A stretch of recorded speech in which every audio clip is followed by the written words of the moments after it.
क्या आप जानते हैं कि आपकी रसोई में रखा नारियल का डिब्बा या आपके बाथरूम में रखी वैसलीन आपकी जिंदगी की सबसे बड़ी प्राइवेट प्रॉब्लम की जड़ हो सकती है? जी हाँ, अगर आप सोच रहे हैं कि थोड़ा सा थूक लगाने से या जॉनसन का बेबी ऑयल लगाने से या फिर थोड़ा सा कोकोनट ऑयल इस्तेमाल करने से क्या फ़र्क पड़ता है, तो प्लीज़ इस वीडियो को बिना स्किप किए अंत तक ज़रूर देखें, क्योंकि आज मैं आपको एक ऐसी सच्चाई बताने वाली हूँ जो शायद ही कोई डॉक्टर आपको इतनी साफगोई से बताता है। ये वीडियो थोड़ा अलग है और सिर्फ उन लोगों के लिए है जो अपनी और अपने पार्टनर की सेहत को लेकर गंभीर हैं।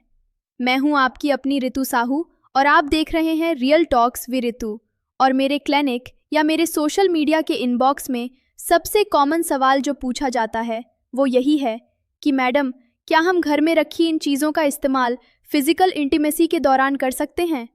अगर आपको लगता है कि ये वीडियो आपके किसी अपने के काम आ सकता है या किसी को इस सच्चाई को जानना चाहिए, तो मैं आपसे एक छोटा सा निवेदन करती हूँ कि वीडियो को शुरू करने के सिर्फ 1 मिनट के अंदर ही लाइक बटन को जोर से दबा दीजिए और चैनल को सब्सक्राइब करना बिल्कुल ना भूलें, क्योंकि यहाँ पर हम बिना किसी झिझक के उन बातों पर खुलकर चर्चा करते हैं जो आपकी असल जिंदगी में काम आती हैं। तो चलिए फिर आज की वीडियो को शुरू करते हैं। आइए अब बिना समय गवाए सीधे मुद्दे पर आते हैं। भारतीय समाज की सबसे बड़ी विडंबना ये है कि हम अपनी निजी ज़रूरतों के प्रोडक्ट्स खरीदने में बहुत शर्म महसूस करते हैं। एक कॉन्डम का पैकेट खरीदने के लिए हम 5 बार मेडिकल स्टोर का चक्कर लगाते हैं कि कहीं कोई जानने वाला ना देख ले, और इसी शर्म और झिझक की वजह से हम जुगाड़ लगाना शुरू कर देते हैं। हम सोचते हैं कि चलो यार, आज नारियल का तेल ही इस्तेमाल कर लेते हैं या फिर थोड़ा सा थूक लगा लेते हैं। आपको लगता है कि ये सब नेचुरल है और फ्री है, लेकिन सच्चाई ये है कि ये मुफ्त का जुगाड़ आपको लंबे समय में बहुत महंगा पड़ सकता है। हमारे शरीर के प्राइवेट पार्ट्स बेहद सेंसिटिव होते हैं।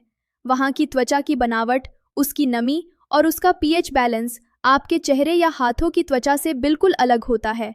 वहाँ पर आप वो सब कुछ नहीं लगा सकते जो आप खा सकते हैं। सबसे पहले बात करते हैं सबसे खतरनाक और सबसे आम आदत की, थूक यानी सलाइवा का इस्तेमाल। जब भी बातचीत में सूखापन महसूस होता है, हम में से ज्यादातर लोग तुरंत मुंह में उंगली डालकर थूक लगा लेते हैं। आपको लगता है कि ये शरीर का अपना पानी है, तो इसमें बुराई क्या है? दोस्तों, ये आपकी सबसे बड़ी भूल है। आपके मुंह में करोड़ों बैक्टीरिया होते हैं जो खाना पचाने के लिए जरूरी हैं, लेकिन वही बैक्टीरिया अगर आपके संवेदनशील अंगों के संपर्क में आ जाए तो वे वहां के माइक्रोबायोम को पूरी तरह से बिगाड़ देते हैं। इससे यूरिनरी ट्रैक्ट इन्फेक्शन यानी यूटीआई, खुजली, नेलू और बदबू की समस्या पैदा हो सकती है। दूसरी बात, थूक में 99% पानी होता है। ये लगाते ही चंद सेकंड्स में सूख जाता है और जैसे ही ये सूखता है, रगड़ बढ़ जाती है। इससे स्किन रूखी होकर छिलने लगती है और सेशन के बाद आपको असहनीय जलन और दर्द का सामना करना पड़ सकता है। तो कृपया करके थूक के इस जुगाड़ को आज ही अलविदा कह दीजिए। अब बात करते हैं दूसरे बड़े जुगाड़ की, जो भारतीय रसोई में सबसे ज्यादा इस्तेमाल होता है, ऑलिव ऑनेल और नारियल का तेल यानी कोकोनट ओनेल। मैं जानती हूँ कि सोशल मीडिया पर ऐसे कई रील्स और वीडियो वायरल होते हैं जहाँ लोग बताते हैं कि नारियल तेल एक बेहतरीन नेचुरल लुब्रिकेंट है, लेकिन मैं आपको एक मेडिकल फैक्ट बताती हूँ। अगर आप प्रेगनेंसी रोकने के लिए या इन्फेक्शन से बचने के लिए कॉन्डम का इस्तेमाल कर रहे हैं और साथ में तेल लगा रहे हैं, तो आप समझ लीजिए कि आप बिना किसी सेफ्टी के ही संबंध बना रहे हैं। कॉन्डम लेट्स नाम के एक खास रबर से बनता है और तेल, चाहे वो ऑलिव हो या नारियल का, वो लेट्स को गला देता है। तेल के संपर्क में आते ही कॉन्डम की मजबूती खत्म हो जाती है और वो आसानी से फट सकता है। अब सोचिए, अगर कॉन्डम फट गया तो इसका मतलब है अनचाहा गर्भधारण या फिर एसटीडी जैसी गंभीर बीमारियों का खतरा। क्या ये जोखिम लेना सही है? बिल्कुल नहीं। वहीं अगर आप बिना कॉन्डम के भी इन तेलों का इस्तेमाल करते हैं तो ये महिलाओं के प्राइवेट पार्ट के पीएच लेवल को बिगाड़ देते हैं। नारियल तेल में मौजूद फैटी एसिड्स यीस्ट इन्फेक्शन को न्योता देते हैं। ये तेल अंदर जाकर चिपक जाता है और बॉडी के नेचुरल फ्लूइड के साथ मिक्स नहीं हो पाता, जिससे बहुत तेज बदबू और डिस्चार्ज की समस्या हो सकती है। और हाँ, अगर आप सर्दियों में कोकोनट ऑयल का डिब्बा खोलेंगे तो वो जमा हुआ मिलेगा। जरा सोचिए। उस जमे हुए तेल को अपनी स्किन पर लगाने का आइडिया ही कितना बेतुका और असहज करने वाला है। इसीलिए आपसे विनती है कि जो चीज़ खाने के लिए बनी है उसे रसोई में ही रहने दें। इसी कड़ी में आता है बेबी ओनल। बहुत से लोगों का तर्क होता है कि अगर ये तेल एक नवजात शिशु की मुलायम त्वचा के लिए सुरक्षित है तो मेरे लिए तो बिल्कुल सुरक्षित होगा। लेकिन यहाँ पर एक बहुत बड़ा साइंटिफिक लॉजिक फेल हो जाता है। बेबी ओनेल का मुख्य घटक मिनरल ओनेल होता है जो पेट्रोलियम से बनता है। ये एक ऐसा ओनेल है जो त्वचा पर एक मोटी परत बना देता है और स्किन के पोर्स यानी रोम छिद्रों को पूरी तरह से बंद कर देता है। जब आपके प्राइवेट पार्ट्स की स्किन सांस नहीं ले पाती तो वहाँ पसीना और नमी फंस जाती है और ये नमी वाली गर्म जगह बैक्टीरिया और फंगस के पनपने के लिए सबसे आदर्श जगह बन जाती है। इसका सीधा रिजल्ट होता है रशेज, अच्छे खुजली और फंगल इन्फेक्शन। इसके अलावा बेबी ऑयल में जो खुशबू होती है वो आपको भले ही अच्छी लगे, लेकिन उसमें मौजूद केमिकल्स आपके सेंसिटिव एरिया में जलन पैदा कर सकते हैं। और हाँ, अगर आप सोच रहे हैं कि बेबी ऑयल लगाकर कॉन्डम इस्तेमाल कर लेंगे तो यह भी पूरी तरह से गलत है। बेबी ऑयल भी लेटेक्स कॉन्डम को उसी तरह से खराब करता है जैसे नारियल का तेल करता है। तो अगली बार जब भी आपका हाथ उस बेबी ऑयल की शीशी की तरफ बढ़े, अच्छे तो एक बार रुक कर ये ज़रूर सोचिएगा कि ये आपके लिए नहीं बना है। अब बात करते हैं दो और चीज़ों की जिनके बारे में बहुत सारी गलतफहमियां हैं। पहली है वैसलिन यानी पेट्रोलियम जेली और दूसरी है एलोवेरा जेल। वैसलिन देखने में बहुत चिकनी लगती है और लोगों को लगता है कि ये रगड़ को कम कर देगी, लेकिन सच तो यह है कि वैसलिन लुब्रिकेशन देती ही नहीं है। ये बहुत भारी और गाढ़ी होती है। ये स्किन के अंदर जाकर नमी नहीं देती बल्कि ऊपर से एक प्लास्टिक की तरह चिपक जाती है। असल में ये रगड़ को और भी बढ़ा सकती है क्योंकि यह आपकी नेचुरल चिकनाई के साथ खुलती मिलती नहीं है। इसका दूसरा बड़ा नुकसान ये है कि इसे धोना बहुत मुश्किल होता है।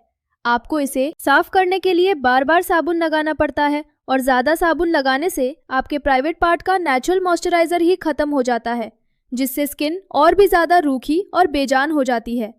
अब आप ज़रूर सोच रहे होंगे कि रितु जी, अगर थूक गलत है, वो तेल गलत है, वैसलीन गलत है, तो आखिर इस्तेमाल करें तो क्या करें?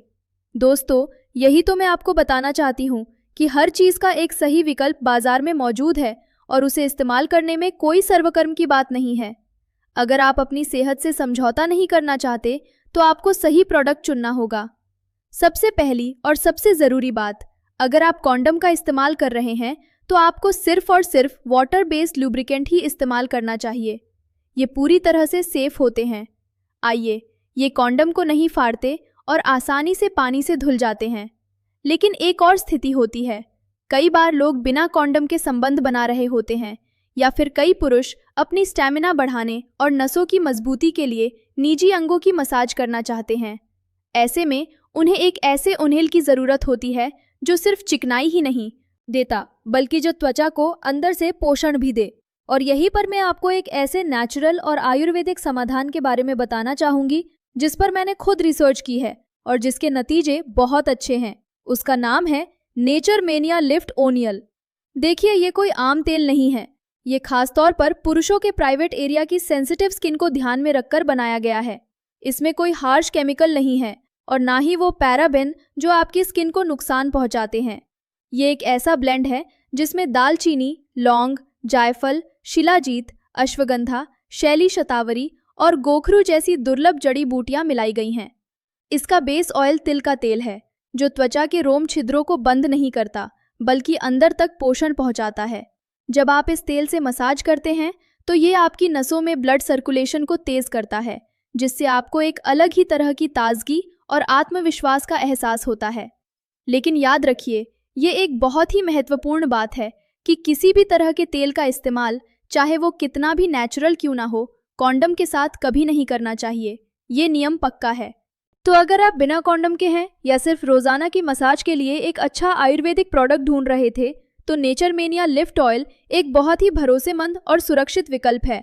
मैंने इस वीडियो में टैग दिया है ताकि आपको कहीं और ढूंढना ना पड़े और आप असली प्रोडक्ट आसानी से मंगवा सकें। मुझे पूरी उम्मीद है कि रियल टॉक्स विद रितु की ये वीडियो आपकी बहुत सारी गलतफहमियों को दूर करने में कामयाब रही होगी। अगर आपको लगता है कि ये जानकारी हर उस इंसान तक पहुंचनी चाहिए जो अनजाने में ये गलतियां कर रहा है, तो प्लीज़ इस वीडियो को तुरंत शेयर कीजिए। शेयर करने से पहले नीचे कमेंट बॉक्स में ज़रूर बताइए कि क्या आपने भी कभी इनमें से कोई चीज़ इस्तेमाल की थी और आपका एक्सपीरियंस कैसा रहा। मैं आपके कमेंट्स पढ़ना कभी नहीं भूलती। और हाँ, अगर आप ऐसे ही सेंसिटिव मुद्दों पर बिना लाग लपेट के बातचीत करना चाहते हैं तो इंस्टाग्राम पर मुझे ज़रूर फॉलो करें। मेरी आईडी है मिस रितु साहू। वहाँ हम डेली लाइव आते हैं और आपके सवालों के जवाब देते हैं। मिलते हैं अगली वीडियो में। तब तक के लिए अपना और अपने पार्टनर का खास ख्याल रखें। सुरक्षित रहें और खुश रहें। धन्यवाद।